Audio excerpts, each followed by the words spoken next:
Friends ప్రపంచంలోనే ఎంతో మంది బ్యాట్స్మెన్లకు ముచ్చమట్లు పట్టించి ప్రస్తుతం ప్రపంచ క్రికెట్లోనే ఎక్కువ వికెట్లు తీసిన బౌలరే ది లెజెండ్ ముత్తయ్య మురళీధరన్. తన కెరియర్ స్టార్టింగ్లో అతని బౌలింగ్ని ఆడగలిగే సత్తా లేక ఆస్ట్రేలియన్ బోర్డు మురళీని తొక్కేయాలని చూసింది. తను త్రో బౌలింగ్ చేస్తున్నాడని తమ ఎంపైర్ల చేత కావాలనే ఐక్సీకి కంప్లైంట్ చేయించింది.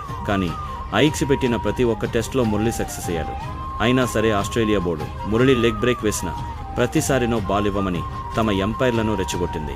ఇక దీని కారణంగానే ఇంగ్లాండ్తో జరిగిన ఒక వన్డే మ్యాచ్లో Australian umpire Murali leg break వేసిన ప్రతిసారి కావాలనే నోబాల్ని ఇచ్చాడు.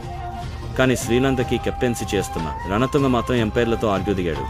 ఐక్సీకి చేసింది కదా, నో బాల్ని ఎందుకు ఇచ్చారు, మీ డెసిషన్ని వెనక్కి తీసుకోమని అడిగాడు. కానీ ఎంపైర్ నేను చెప్పిందే వేదం అన్నాడు. దీంతో రణతుంగ తన బౌలర్ని సేవ్ చేయడం కోసం తమ టీంని తీసుకొని ఫీల్డ్ నుంచి బయటికి వెళ్ళిపోయాడు. రణతంగా చేసిన ఈ పనికి చాలామంది కెప్టెన్ అంటే మీలో ఉండాలన్న